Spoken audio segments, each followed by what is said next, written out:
Muy buenos días, amigos, ¿qué tal? Es un gusto tenerlos nuevamente a través de las redes de Casa de México y bueno, muy contentos porque hoy continuamos con todos nuestros webinars, sobre todo para hablar un tema muy importante, un tema que creo que además al día de hoy está muy en la boca de todos, y es hablar de los tratados comerciales que tenemos con diferentes países. Hoy hablaremos sobre el Tratado de Libre Comercio que tenemos con la Unión Europea. Y bueno, comentarles que desde Casa de México, desde nuestro programa México Enlaza, pues recibimos el día de hoy a Miguel Narváez. Miguel, un amigo experto en todo el sector agroalimentario y sobre todo un personaje que ha trabajado mucho con el tema de estos tratados, cómo se han venido ejerciendo, trabajando desde nuestro país con la Unión Europea. Y un punto muy importante, creo que es básico hablar de en qué momento nos encontramos con el Tratado de Libre Comercio con la Unión Europea y qué oportunidades ofrece este tratado, sobre todo a un sector, al sector del campo, al sector del mar, el sector agroalimentario, que creo que es importantísimo en toda la cadena de suministros que se dan en los diferentes países en el mundo. Bienvenido, Miguel, qué gusto tenerte aquí en Casa de México nuevamente y sobre todo, pues darle la bienvenida a todos nuestros amigos empresarios. Muy bien, muchas gracias, Eduardo. Buenos días en México. Efectivamente, la situación en la que nos encontramos ahorita con el Tratado de Libre Comercio, hace una semana cumplimos ya 20 años de que entró en vigor. Desde el 2013 se decidió modernizar el acuerdo, se llevó todo un proceso, en el 2015 se hizo el reporte de la visión conjunta, es decir, qué queríamos lograr de la modernización. Se logró con este reporte de visión conjunta.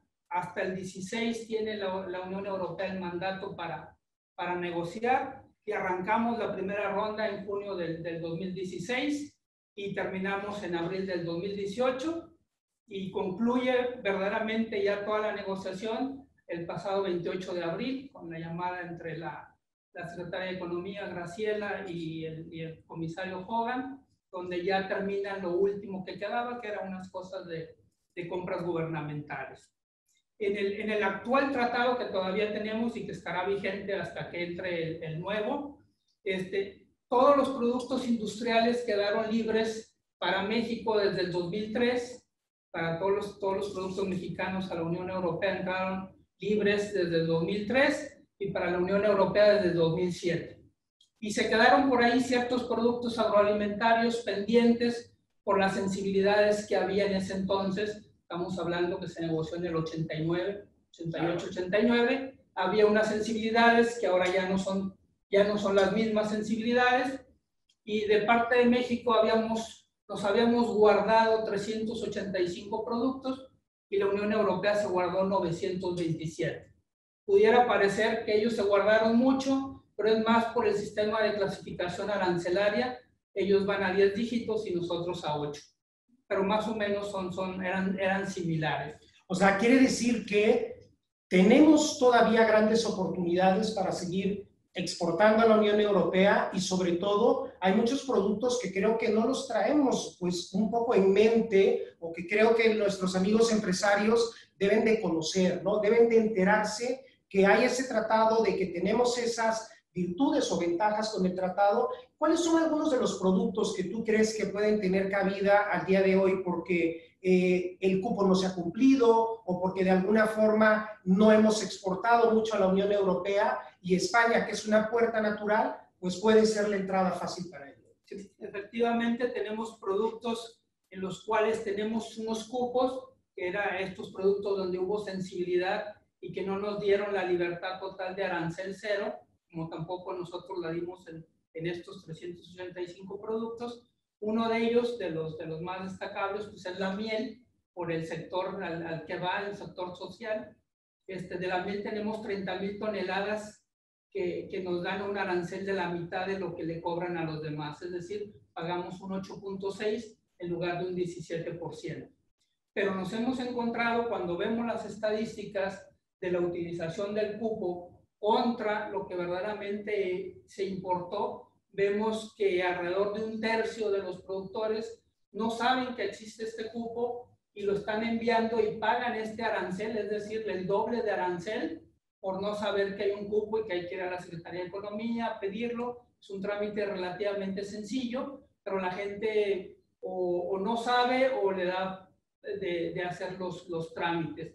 Tenemos, por ejemplo, también el cupo de atún. Tenemos ahí dos grandes grupos, dos grandes cupos de atún, uno el mayor de 12,000 toneladas y el otro de otros productos, los lomos, de 6,000 toneladas, pero nunca se han utilizado ni al 5%. Es decir, entonces, es una gran oportunidad el día de hoy en estos productos, por ejemplo, en el caso de la miel, en el caso del atún, que hay muchos de los estados que hoy nos acompañan, sobre todo el tema de algunos lugares, sabemos que esta gente de Yucatán, que creo son unos grandes productores de miel, o algunos amigos empresarios que nos acompañan también de la parte del Pacífico. Creo que es muy importante que ellos tomen en cuenta que existen esos cupos, que desde Casa de México les podemos ayudar para poder presentar esas ofertas que tienen ustedes y sobre todo llevarlos de la mano, de la mano sobre todo con expertos como Miguel. Miguel, de todos estos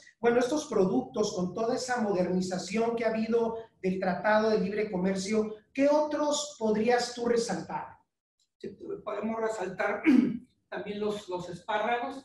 Ellos tienen un cupo de 600 toneladas, pero ese se llena a los primeros 15 días que se abre el cupo, se llenan. Por eso en la modernización, y lo veremos más adelante, logra un cupo mayor y a los 7 años ya va a estar libre. Aquí es importante que también los productores mexicanos sepan que tenemos varias alternativas para entrar a todo este mercado europeo. El mercado europeo es el principal exportador y el principal importador de productos agroalimentarios en el mundo.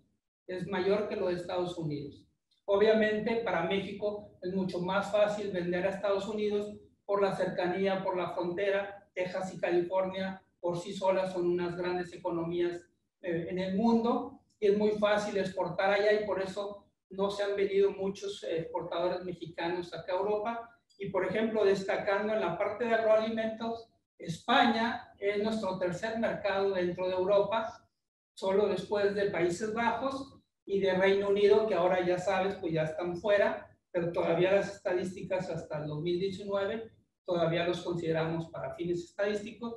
Pues saliendo Gran Bretaña, entonces España sería el segundo mercado en Europa para nuestros productos agroalimentarios y son nuestro segundo proveedor también de productos agroalimentarios, es decir, pues les compramos los jamones y otras cosas. Hay un negocio bilateral entre México y España y yo creo que eso es muy importante porque esa sensibilidad de hacer ese negocio global, circular, pues siempre va a ser muchísimo más agradable para ambas partes, ¿no? Sobre todo porque si tú tienes un producto como es el producto fresco y estás exportando, lo puedes complementar con otro que trae o viene de estos países. Comentabas algo que es muy importante, estamos acostumbrados a exportar a Estados Unidos, pero también es fácil exportar a Europa. ¿Qué nos puedes decir sobre esto? ¿Qué tan sencillo es hacer esos trámites? ¿Cómo llegar a esos cupos en los trámites aduanales o fitosanitarios? ¿Es la misma logística? ¿Cambia? ¿O cuál sería el mensaje que podrías enviar a nuestros amigos empresarios sobre este tema? Básicamente, en un 90% estaríamos hablando que es lo mismo que exportar a Estados Unidos, todo el papeleo, todo lo que ya ellos ya saben que ya han estado exportando a Estados Unidos. Aquí la gran diferencia que tendríamos contra Estados Unidos es, en lugar del certificado NAFTA de origen, acá se llama el EUR1. Y acá tenemos también la ventaja de hacer una declaración en factura hasta 6,000 euros. Y hubo unos cambios en junio del año pasado y en julio que se dio el anexo, como la Secretaría de Economía iba a quitar mucho de emitir estos certificados en todas las delegaciones y se fueron a concentrar al Estado de México, previendo caos en que no hubiera suficiente para estarlos tramitando, se hizo que todo aquel exportador que hubiera hecho alguna exportación en el pasado, en automático iba a tener su número de exportador autorizado. Es decir, pasaban a poder declarar en factura. A través de esta factura yo declaro que cumple el origen y ya no se necesita ese UR1. Es un trámite menos que ellos tienen que hacer y muchos de los trámites también son electrónicos. Y aquí es importante que como te señalaba, que tiene la fortuna de que está Casa de México, no porque esté aquí en la Casa de México, sino no solamente por las facilidades, las instalaciones, sino por el gran conocimiento que ustedes tienen del mercado español, por más de una década conociendo importadores, distribuidores, saben toda la problemática. Entonces yo le recomendaría a todos los productores que para entrar a Europa la forma más fácil de hacerlo es a través de España, porque compartimos el mismo idioma, no el mismo lenguaje, como a veces lo remarcamos, y sobre todo que se acerquen a Casa de México, a su asociación, al Consejo Nacional Agropecuario, a Neberry si pertenecen a la Berry o a la Asociación de Limón, que yo los conozco cuando trabajaba como funcionario público. Hicimos muchas cosas de regulaciones y de estar tramitando con la Comisión Europea cosas, y sé del trabajo que ellos hacen y que también los ayudan a exportar y a saber toda esta parte de regulaciones. En la parte sanitaria es más o menos lo mismo, tienen que tener su certificado sanitario para que llegue y ahí se los expiden. Ese sí todavía en cada una de las delegaciones de la Secretaría de Agricultura. Y pues yo les recomendaría que se acerquen a las asociaciones, a Casa de México, que ¿quién conoce mejor el mercado español que la verdad que Jimena Caraza y que tú, que hemos trabajado por muchos años juntos Sí, amigos, parte, ¿no? Muchas gracias, Miguel. Siempre les recomendamos y agradecemos la participación también de algunas asociaciones que están ahora viéndonos a través de este webinar, de algunos grupos de empresarios y sobre todo secretarías de algunos estados que han sido una herramienta más. Yo creo que aquí el unir esfuerzos con ustedes, con expertos, asesores, como en el caso de la empresa que representa, siempre van a sumar y van a dar un valor muy importante a que esa ruta o ese camino sea mucho más sencillo. Casa de México, vamos a estar justo para ayudarlos en todo ese proceso. No sabemos todo, pero sí los encaminamos a llevarlos a quién es el experto o quién puede ayudarles en este proceso.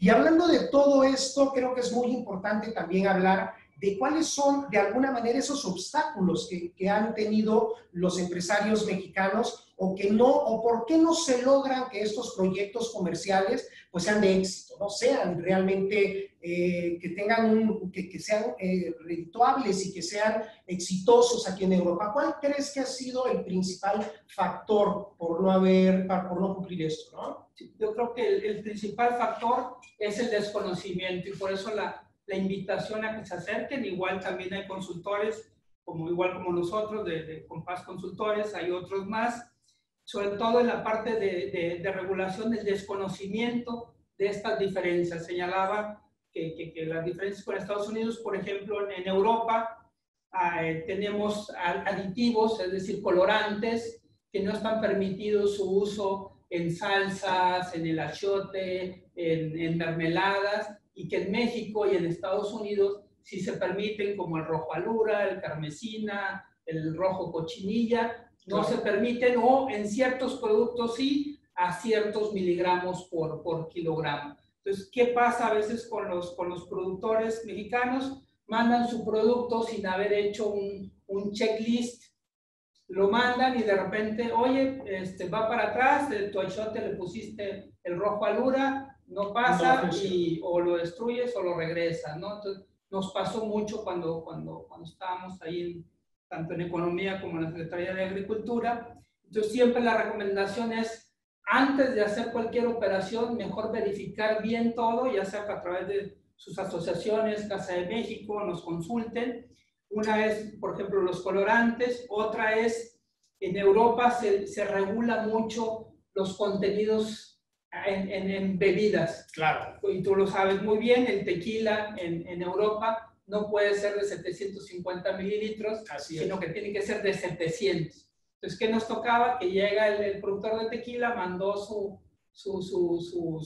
lote y resulta que lo mandó el normal que manda Estados Unidos, que son 750, y en Europa está prohibido comercializar una bebida espirituosa en 750. Son 700 o hasta el litro, ¿no? Entonces hay ciertas características que hay que cumplir que cuando las desconocemos, hacemos la operación y después nos decepcionamos y nos olvidamos del mercado europeo para siempre. Es muy complicado, ¿no? La verdad es igual de complicado que los demás, nada más que tiene ciertas reglas diferentes, ¿no? Claro. Por ejemplo, en etiquetado tenemos algunas diferencias. Por ejemplo, ahora en México el etiquetado frontal cambia, en lugar de ser informativo, ahora es más, hay un exceso de calorías, un exceso de azúcar.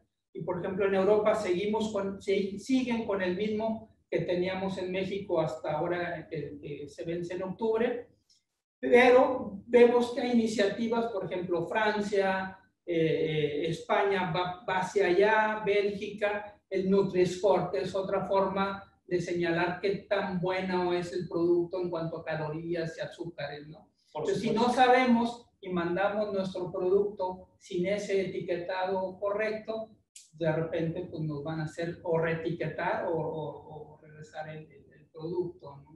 Claro, bueno, como ven, existen muchos aspectos que hay que considerar en todo eso y yo creo que hay uno muy importante también. Cuando entremos al mercado, en este caso al mercado europeo, al mercado español, la continuidad, el tiempo que van a llegar, es decir, todo el trabajo no tiene que ser en un primer y solo momento porque no van a vender en una sola ocasión.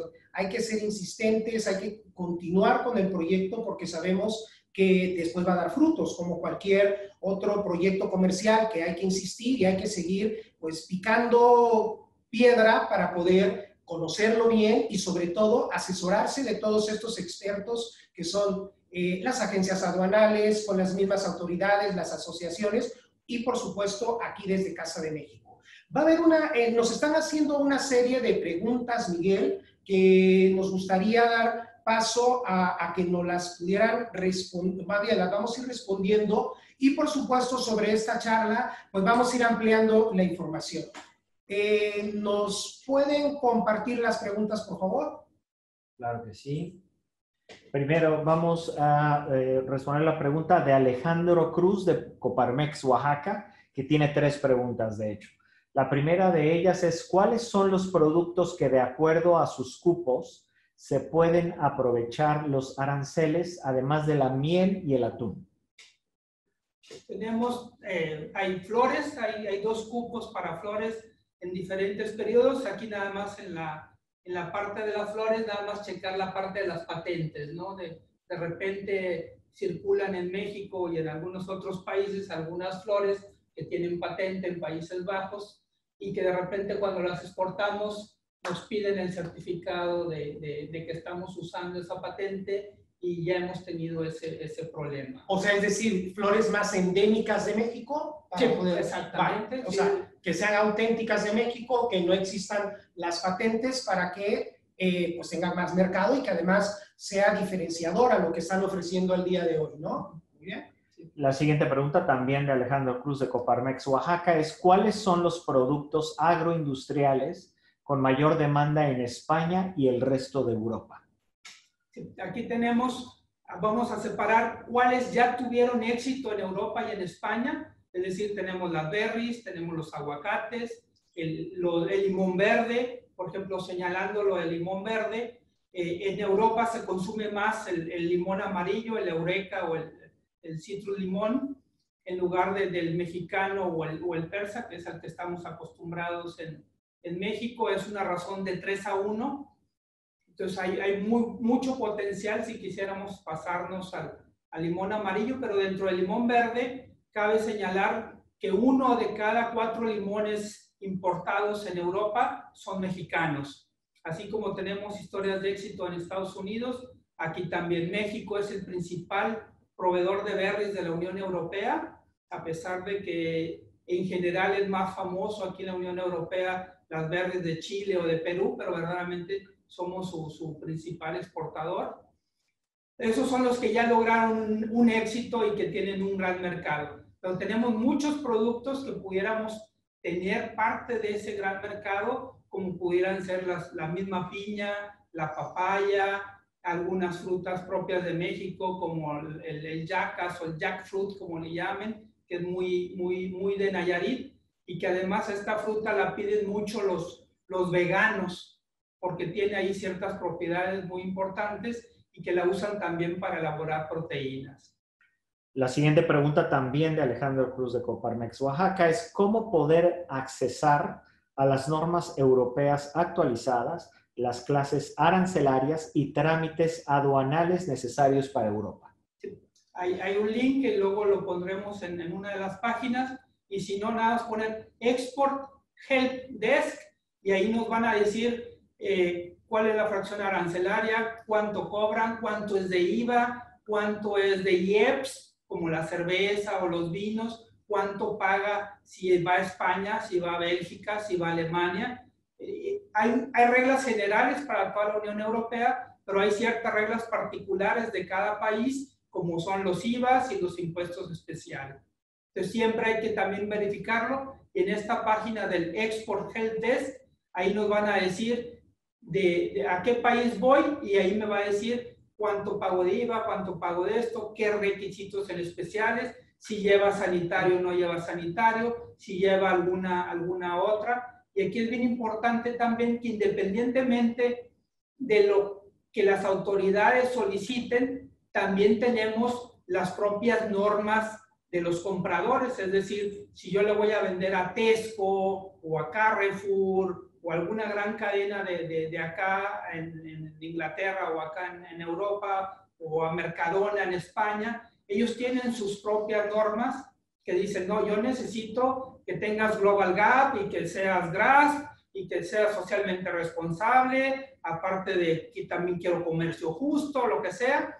Hay que también ver que los particulares también nos pueden pedir normas específicas a su producto o a la forma en que ellos quieren actuar. Por ejemplo, en Berlín se estaban exportando, me acaban de consultar, para unas cervezas, y en Berlín tienen un sistema para el depósito de las botellas de vidrio. Entonces tienen que hacer un pago y un depósito y unas cuentas. Entonces lo podemos averiguar siempre. La de esta es, siempre hay que hacerlo antes de hacer mi primer pedido, mi primera exportación o mi primer pedido. Exacto, yo creo que es muy importante volver a resaltar que hay que asesorarse antes. Cada producto en particular, y sobre todo, hablamos de los frescos, tienen un tema o unas particularidades en la exportación, pero los alimentos procesados también, porque los alimentos procesados, en el caso de salsas, de mermeladas o de congelados o procesados, ya hablamos hasta de unas bebidas que también pueden tener cabida en este mercado a través de España, que por manera natural siempre hemos dicho que es más fácil llegar, tienen su propia regulación. Esta herramienta que nos comenta Miguel es muy importante, y comentarles, también nos pueden escribir a asuntosEconómicos@casademexico.es. Nosotros podemos compartirles esta liga, esta información con unos documentos que ya hemos trabajado, sobre todo con el mercado español, que de manera natural, vuelvo a lo mismo, pueden entrar muy fácil. Es una plataforma natural para llegar también a toda la Unión Europea, porque hablamos el mismo idioma, no el mismo lenguaje, pero siempre nos vamos a atender muchísimo mejor. Tenemos más preguntas, Miguel, afortunadamente, y estamos contentísimos. Sabemos que igual no vamos a poder responder a todas, pero nuevamente, amigos, esto no es la primera vez, vamos a seguir con otras webinars de comercio. Así es, Margarita Beltrán nos pregunta, buen día, referente al atún en conserva. El arancel es con cupo del 6.8%. ¿Con la modernización va a reducirse o desaparecer? Sí, que va a quedar igual durante los primeros 4 años. Queda el mismo cupo de 12,000 toneladas y el de 6,000 de los lomos. Y al partir del año 5 y 6 empieza la desgravación, para que en el año 7, 0% y sin cupos. Va a ser una de los grandes productos beneficiados con la modernización. Y en la misma línea, Margarita Beltrán nos pregunta algún contacto para obtener detallado listado de documentos requeridos para exportar atún en conserva a Europa. Sí, sería el mismo Export Help Desk, y si no, con toda confianza, igual a mi despacho, info@compass, con doble S, consultores.com, también con toda confianza, sin cobro. La siguiente pregunta es de Naira Espinosa Vázquez y dice, hablando del aguacate Hass, ¿puede ser producido en cualquier parte de México? Sí, para Europa esa es la gran ventaja, y por eso el que más ha explotado este gran mercado es Jalisco, y que ha duplicado casi cada 2-3 años su producción, porque a diferencia de Estados Unidos, que solamente el de ciertas regiones de Michoacán bajo el programa establecido con el USDA y todo lo demás, para Europa puede ser el de Nayarit, que ya hemos tenido importaciones muy importantes allá de nuestros amigos de Nayarit, de Jalisco, no se diga. También hay algunos de Michoacán que vienen para acá, y igual de Oaxaca y de algún otro estado por ahí que tengamos. Estado de México también hemos tenido aguacate. No hay este protocolo especial, simplemente su certificado sanitario y todo lo demás, lo normal. Y comentarles también que desde Casa de México tenemos otro programa, aparte de México Enlaza, que se llama Entre Sabores. Nosotros ahora estamos promoviendo la gastronomía también desde este programa, donde hacemos talleres gastronómicos para que el mercado, el público español, la ama de casa o la gente que nos visita aquí en estas instalaciones también pruebe esos aguacates de México, esos limones de México, esos mangos de México que también son maravillosos. Y bueno, también estamos haciendo una promoción aquí en conjunto. No solamente vemos el tema de exportación, que es importantísimo, sino que también trabajamos con los importadores para ayudarlos a esa promoción que se va a dar ya en el mercado para poder utilizarlos. Y tenemos más preguntas sobre esta ponencia, Miguel. Así es. Dena Chagoya, de la Cámara Nacional de la Industria del Mezcal AC, dice, ¿qué opinión le merece a la población española el mezcal en comparación con el tequila? Aquí se la dejo a Eduardo, que es el experto en España, vale. Y ha sido un boom, pero Eduardo sabe mucho más que yo. No, muchísimas gracias. Primero porque el mezcal para mí se me hace una de las bebidas que es muy noble, que tiene unas grandes virtudes y afortunadamente empiezan a diferenciar. Yo creo que hay un trabajo todavía muy fuerte, sobre todo en el tema promocional, que hacer en el mercado. Todavía son unos productos desconocidos en algunos aspectos. Es muy difícil venderlo de manera unilateral, es decir, venir a vender solamente una marca. Se les aconseja venir en conjunto, realmente tener un catálogo de ese producto, porque tanto administrativamente como promocionalmente con estos distribuidores es más fácil llegar así a ellos, ¿no?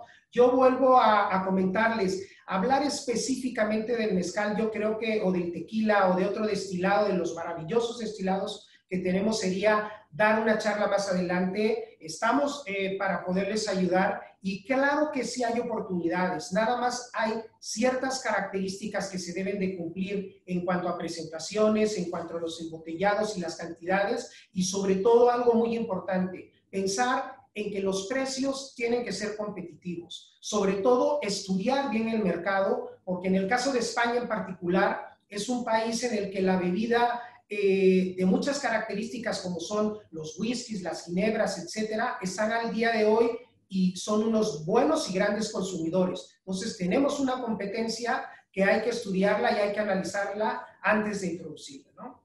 Y ahí es importante, antes de la siguiente pregunta, el factor precio que mencionabas es bien importante. Me tocaba, cuando me tocaba promocionarlo ahí en Bruselas, que logramos, sobre todo en Países Bajos, en Reino Unido, mucho éxito del mezcal, es el factor precio, como señalabas. Me llegaban productores de ahí, de Oaxaca, de Matatlán y de varios lados, que querían vender su mezcal en 80, 90 euros, 100 euros. Yo les decía, muy bien, lo vale, tu proceso, todo lo demás, pero compites precisamente contra un muy buen whisky en 40 euros. Entonces, como siempre, estudiar bien el mercado y cuidar los cobres ahí en el mezcal. La siguiente pregunta dice, buenas tardes, mi nombre es Lenin Hernández, productor de cacao y derivados del mismo del estado de Tabasco. Me gustaría saber si hay ciertas restricciones para exportar tanto grano de cacao como subproductos como chocolates, pasta, manteca de cacao, etcétera. Saludos. No hay más que el de residuos, que no lo habíamos pasado, pero siempre llega la conversación. Ahí nada más tenemos ciertos límites de cadmio, que en general en México no los pasamos, serían casos muy extraordinarios. Sí hubo partes cuando la Unión Europea cambia los límites del cadmio para chocolate, ciertos países de Centroamérica que sí tenían algunos problemas, sería nada más cuidar el cadmio y ya que avance también la modernización, también ahí hay tanto se va a abrir para los chocolates europeos en México, que en México pues tenemos ahí también muy buena producción, y aquí otra vez el principal obstáculo que ha tenido el cacao mexicano para llegar a Europa, primero es el volumen. México lamentablemente ya produce muy poco volumen. Guatemala nos lleva de calle, como decimos.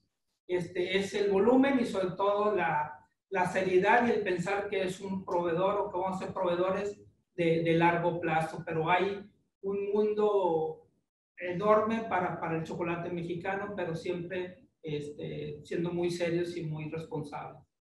Marisol de la Luz Cuellar nos pide primero que le enviemos la información por correo electrónico, que la compartamos con todos nuestros amigos. Con mucho gusto, Marisol. Además de eso, dice, ¿cómo puedo saber qué más productos son demandados en España que no sean del sector agroalimentario? Bien, yo creo que aquí es una pregunta demasiado amplia. Tendríamos que analizar un poco el sector.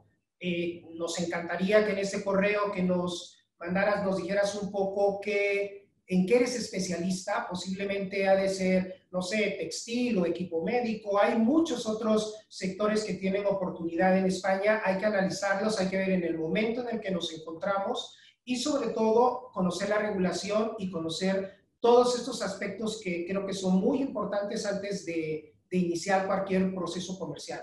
Estamos encantados, escríbenos, mándanos la información sobre qué producto sector y nosotros te damos todos los datos estratégicos.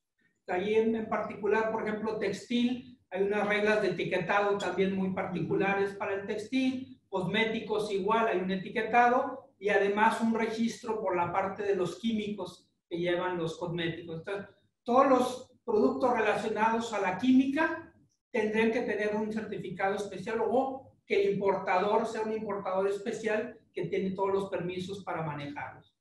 Y Luis Ferrer nos pregunta, con el nuevo tratado de libre comercio con Europa, ¿qué expectativas de mercado tienen el banano del sureste mexicano y la piña miel? Gracias. Muchos saludos a Luis, es compañero ahí en la Embajada de Bruselas. Tenemos un gran potencial en banano, que lamentablemente solamente teníamos todavía un cupo de 2,000 toneladas a 70 euros de arancel. Cuando entre el tratado, estaremos a la par que todos los países de Centroamérica, con un arancel preferencial, y la piña, la 5, tiene aquí mucha demanda en toda Europa y es un gran potencial. Ahí simplemente nada más, otra vez, no usar a Europa solamente cuando me sobre o cuando los gringos, los Estados Unidos no me compren o me dejaban de comprar algo. Verlo como una estrategia de largo plazo y yo recomendaría a España como plataforma. Así es, y en el caso del plátano, aunque España tiene a Canarias como un gran productor, que es el plátano de Canarias, y hacen grandes promociones, nos diferenciamos nosotros. O sea, el plátano de México, el banano de México tiene un sabor único, que eso es también lo que nos caracteriza a todos los productos mexicanos y lo que más gusta en todos los mercados, en todos estos distribuidores, que tenemos un sabor que hay que aprovecharlo, hay que venderlo. Entonces, oportunidades hay, por supuesto, hay que saber dónde y saber a qué precio, y volvemos a lo mismo, a la continuidad de los proyectos comerciales. Sobre todo ahí mismo en el plátano, recordar los que hemos tenido la suerte de vivir algunos años aquí en Europa, vemos en el súper que el banano siempre está casi en €1 el kilo, en España, en Bruselas, en París, en Alemania es €1 el kilo. Entonces, saber que no vamos a tener una negociación con mi importador de que hoy se lo vendo, que subió mucho, se lo voy a vender en 1.50. No, son contratos de largo plazo donde tanto comprador y vendedor ajustan sus precios y en el largo plazo los dos van a ganar, pero hay meses donde pierdes, pero tienes que surtirlo, ya no te vuelvo a surtir porque ahorita el precio no me conviene, sino son contratos de muy largo plazo y es por eso que no hemos tenido el éxito en el banano como lo deberíamos de tener precisamente por las características. Yo creo que este es un punto muy importante que comenta Miguel, tener la presencia o continuidad en los mercados. A veces no ganamos completamente un mes porque el precio no es tan competitivo, pero durante todo el tiempo esa temporalidad que tenemos nos va a mantener en nombre y en presencia del producto. Eso es importantísimo, porque si entramos con aguacate o con plátano o con piña o con cualquier otro producto, estamos un mes y luego nos salimos los 3 o 4 meses siguientes, se olvidan de nosotros, se olvidan de que el plátano o el mango o el limón mexicano estén presentes y hay otros productos de otros países que están presentes y que van a seguirlos comprando. Entonces, sí tenemos que pensar en apostar y que los proyectos tienen que ser siempre a largo plazo para tener esa presencia en los mercados, ¿no? Tenemos más preguntas, Miguel. Así es. Y Ramón Rangel Mena nos dice, ¿cuál es el arancel en la Unión Europea a la importación de café en cápsulas? El 0%, está libre. Para nosotros sí está libre porque el producto es originario de México y lo que está todavía pendiente es el europeo para allá, que eso va a venir con la modernización, pero es 0%. Ya hay nada más IVAs y todo lo demás, ¿no? Y un poquito el material en el que lo hagan, si es aluminio o es plástico, el europeo prefiere más el aluminio por cuestiones de ambiente y de sabor. Celina Yepis, además de agradecerles a Eduardo y a Miguel la presentación, nos preguntan, siendo muchos de estos productos considerados exóticos, mango, aguacate, papaya, piña, limón verde, ¿qué tan más atractivo es llevar esos productos orgánicos? ¿Sí hay un nicho para esto que sea atractivo? Sí, de hecho, en Europa es de los países que sí paga esa diferencia en que sea orgánico o bio, como le llaman en diferentes países. Y además también Europa es de los países que más consume, aparte de lo bio, también el famoso fair trade o comercio justo, ¿no? Por ejemplo, en miel o en café, que son los sectores que manejaba antes y que ahora como consultor sigo manejando de manera intensiva, hay diferenciales de 40, 60 centavos en café por ser orgánico, por ser comercio justo, y lo mismo en la miel. Sí se paga y ahí nada más, como siempre, es seleccionar bien a las certificadoras que sí cuenten con el certificado acá en Europa, y dentro de muy pronto ya podremos tener la equivalencia entre México y Europa, de que si ya estoy certificado con mi sello orgánico de Secretaría de Agricultura de Saber, automáticamente ya va a estar reconocido. Se ha atorado ahí un poquito la negociación, tuve la suerte de iniciarla y dejarla ya casi terminando, pero faltan ahí algunas cositas. Y también va a estar para Estados Unidos también. Stephanie Ortega nos pide, Eduardo, ¿cuál es el correo al que podemos consultarlos? Que, si es posible, lo repita. Claro que sí. Es asuntoseconómicos@casademexico.es. Todo minúscula, se lo repito, asuntoseconómicos@casademexico.es.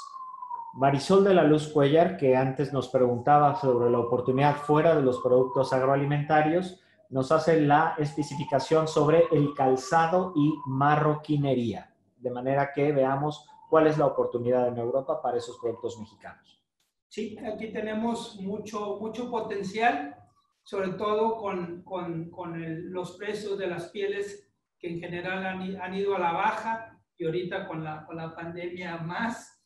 Entonces podemos tenerlo otra vez. Hay que verificar bien, sobre todo en este sector que es muy, muy particular y es mucho del comprador. Hay que ver qué quiere nuestro comprador antes de cualquier otra cosa, sobre todo porque es un mercado muy, muy particular. Es muy particular. Justo a mí me gustaría complementar que en este caso, en el calzado, las formas que se manejan en Europa son diferentes. Hay que hablar muy bien con ese posible comprador o distribuidor para saber que se adaptan y que tu producto está pues ad hoc a las necesidades. Es muy importante este punto y no solamente para un tema como el calzado, sino también hasta para los productos procesados. Hay que adaptar muchas veces estos productos a los gustos y preferencias del mercado sin perder esa autenticidad, ¿no? Hablemos muchas veces hasta de las salsas. Hay salsas que son demasiado picantes para ellos y que van a ser incomprables o no van a poder ser comercializadas y tenemos que adaptarlas siempre pues llevando esa originalidad de nuestros sabores, de nuestros colores, olores y que bueno, al final ese estudio se tiene que realizar.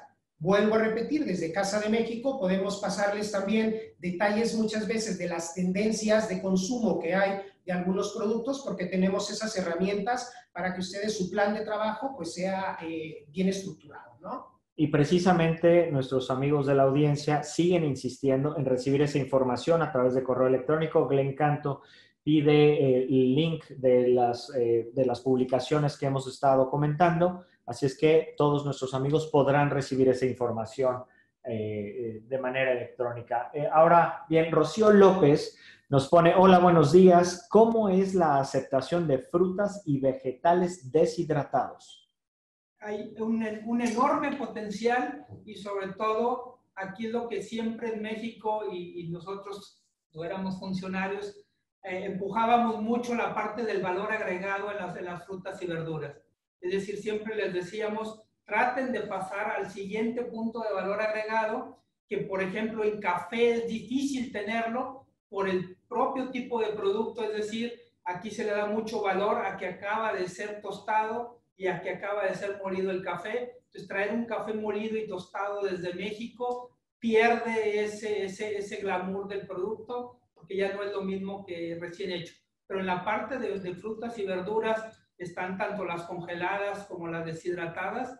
Tenemos un amplio margen, sobre todo igual en la mayoría de ellos vamos a tener el 0% de arancel, pero además la parte de transporte nos va a ayudar porque ya no estamos transportando agua, sino solamente ya el producto en sí y ya hay mucho potencial. Aquí sobre todo tendremos que hacerlo en una primera etapa, yo le recomendaría a través de un gran distribuidor, mandarlo todo en grandes volúmenes y después si quisiéramos pasarnos nosotros directo a casi al retail, primero tener esta experiencia con algún distribuidor.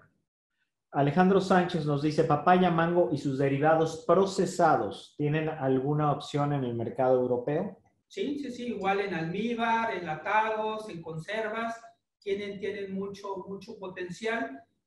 Afortunadamente el melocotón y una de esas cosas no lo mencionaron, ese sí les diría, olvídense, aquí sobran, tanto en España como en Grecia, es demasiado, pero estos productos sí tienen mucho potencial. María Moroyoki insistía sobre el tema de Banano España, que ya mencionamos, entonces esa información ya está respondida. Luego José Cernuda nos pone, hola, buen día, ¿qué oportunidades hay para el café mexicano en Europa? Bastante, precisamente hace una semana mandamos un contenedor, dentro de otra semana vamos a mandar otro ahí de Oaxaca, mis amigos de Coro.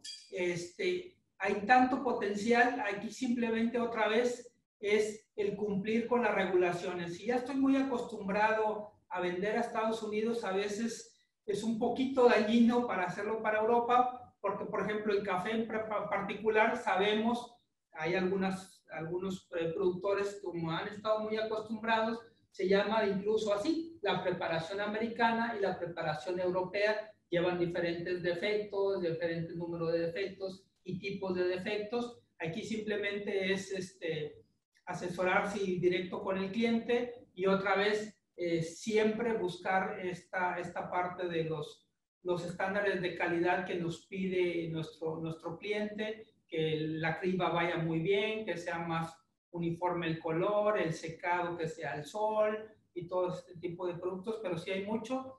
Igual, como decían, igual mi correo es info@compass.consultores.com. Ahí también podemos ver qué podemos hacer con ese café.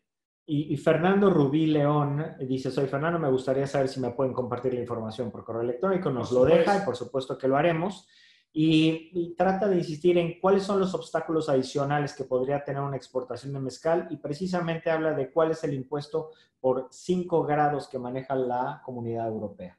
Si quieres vamos a hacer algo. Yo creo que te compartimos un documento que tenemos que viene a detalle cada uno de los puntos que deben de seguir desde el momento de la preparación del producto desde origen, que es muy importante que empieces a ver temas de etiquetados, tema de los miligramos que se puedan, porque puedes hacerlo desde botellas muy pequeñitas hasta de litro, etcétera, en adelante. Hay que mandarte la información, porque hablar de cada uno de los puntos yo creo que sería meternos a mucho detalle, pero encantados, con muchísimo gusto te lo reenviamos. Sí, es importante que antes de cualquier cosa, igual aquí se nos puede pasar claro. Algún de normalmente son 9 para espirituosas, 9 tamaños, pero igual los analizamos y también hacia futuro, es decir, en los próximos 6, 8, 10 meses, vamos a ver un cambio en el etiquetado en bebidas espirituosas, donde ya va a ser más obligatorio el de la mujer embarazada, los grados de alcohol o su equivalente a copas, como está el sistema en Reino Unido, de que me dice hasta cuánto puedo tomar y todo un poquito de la parte de consumo responsable, viene ya en cambios también. Y Naira Espinosa Vázquez tiene 2 preguntas. ¿La denominada marca blanca es aplicable a toda la Unión Europea o hay algunos países en donde se puede comercializar marca propia? Y continúa ella diciendo, ¿el café producido en Chiapas, hay protocolos para comercializarlo en Grecia? No, ninguno lo podemos comercializar en toda la Unión Europea, en todos los 27 actualmente. Ahí simplemente tendríamos que tener nuestro certificado de la Organización Internacional del Café, que ya están acostumbrados a pedirlo. Si es orgánico, mi certificado, lo que antes se llamaba el certificado de transacción, que ahora es el famoso COI, y mi bill of lading, mi factura, mi certificado sanitario que me va a dar la Secretaría de Agricultura de mi delegación, y es todo lo que necesitamos. Ya podrá ver que el cliente te pide exactamente, quiero café taza 84 puntos para arriba, estricta altura, tal preparación, lo quiero honey, lo quiero tal, y eso ya será parte del cliente, pero no se requiere más que estas 5 cosas que acabo de mencionar. Y a mí me gustaría sumar también el detalle que comentaste de las marcas blancas. Creo que es muy importante que las empresas que quieran tener una penetración también en cuanto a volúmenes en el mercado europeo, abrirse a que posiblemente alguna grande superficie, un distribuidor les pueda o les pida una marca blanca que puede tener un valor añadido desde México. El nombre, el etiquetado que ya se los pueden pedir y sobre todo aquí tendrían pues un valor añadido, ¿no? Es decir, imagínense un café o un mezcal o un tipo de producto procesado que venga con la marca que requieren por ese supermercado, pues lo pueden hacer en la oferta que nos presenten a nosotros, lo pueden poner. Es decir, yo voy con marca propia y también tengo la posibilidad de ir con marca blanca y eso siempre a nosotros en el momento de presentarlo nos va a dar muchísimo más valor con las contrapartes.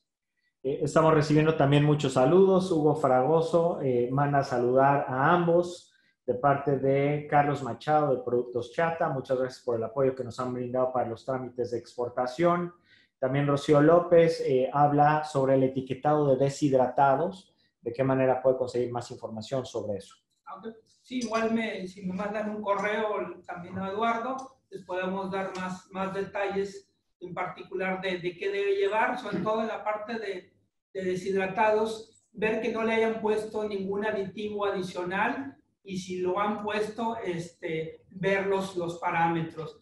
Y sobre todo en ciertos productos como chiles secos o deshidratados, cuidar ahí la antraquinona, que en México a veces se rociaban los chiles post cosecha y se les quedaba y salían muy altos y fueron rechazados, pero igual no lo podemos ver.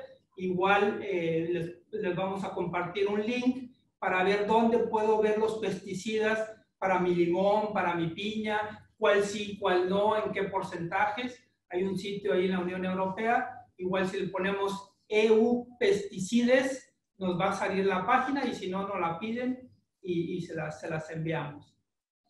Y finalmente, para la última pregunta, Manuel Herrera nos dice, ¿cuáles son las principales ferias comerciales agrícolas en Europa?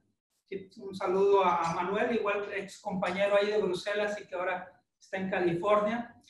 Ahí básicamente tenemos para frutas y verduras, tenemos Fruit Logística en Berlín en la primera semana de febrero, tenemos Fruit Attraction aquí en Madrid en octubre, está también Alimentaria en Barcelona. Esas serían las tres grandes de frutas y verduras. Y tenemos la Cial y la Nuga. Cial es este año en octubre, parece que sigue en firme, ya veremos. Y el siguiente año toca en Anuga, en la ciudad de Colonia, en Alemania, y es una feria de todos los alimentos procesados. Y si yo soy de orgánicos, mi feria es Biofach en Nuremberg, en Alemania, la segunda semana de febrero. Es muy importante también que todas estas ferias que comenta Miguel, le recomendamos que se metan a sus páginas, vienen perfiles de quiénes son los que participan, no nada más como compradores, muchas veces como competencia o como servicios complementarios que pueden servir como una herramienta también para saber cómo están en el mercado y dónde se tienen que presentar. Hay una serie de actividades también para profesionales muy buenas, que son desde charlas, que pueden ser etiquetados, o las nuevas tendencias que puede haber en todo este encuentro profesional que se hay. Entonces, es importante que se metan a todas estas páginas que tienen las ferias para saber cuál es la que más les interesa. Y bueno, a nosotros, un poco para finalizar y cerrar esta charla que tuvimos, Miguel, que ha sido muy agradable como siempre. Sabemos que hay muchas preguntas que se van a quedar en el aire. De verdad les agradecemos mucho su participación. Vamos a darle respuesta a través de esos correos que nos envíen, por favor, para que los tengamos muy presentes y que les mandemos esa información puntual y sobre todo hacer hincapié en algo. Estamos viviendo ahora un momento que ha sido duro y difícil para todas las empresas con toda esta pandemia que se está sufriendo a nivel internacional, pero hoy más que nunca el emprendimiento es importante. El actuar de manera rápida es muy interesante. Hay que aventarse y hacer las cosas porque creo que es necesario. Hay que reinventarse también con todos los productos que actualmente tenemos y ser competitivos, explorar estos mercados que posiblemente no los teníamos tan presentes y que a veces nos sentimos en una parte de confort y que no la experimentamos. España es un gran mercado, es un gran distribuidor también en ese tema de alimentos y bebidas, y comentarles que desde Casa de México, desde nuestro programa México Enlaza, podemos ayudarle, les vamos a seguir orientando con estos socios y amigos que tenemos, como son los asesores, agencias aduanales, temas de certificación, etcétera. Podemos llevarlos a un buen camino y sobre todo a lograr proyectos productivos. Queremos agradecerte, Miguel, por esta oportunidad. Esperemos que sea la primera de muchas conversaciones que podemos tener con ustedes. Sabemos que es un tema amplísimo, el tema de agronegocios, pero lo más importante, y lo acabamos de oír, todos los negocios ahora y siempre van a empezar en la tierra y en el mar. Y yo creo que hay que aprovecharlos, hay que promoverlos y hay que tener mucho más México en España, que nos hace mucha falta. Muchísimas gracias, amigos. Muchísimas gracias, Miguel. Y un abrazo muy fuerte a todos los que nos acompañaron.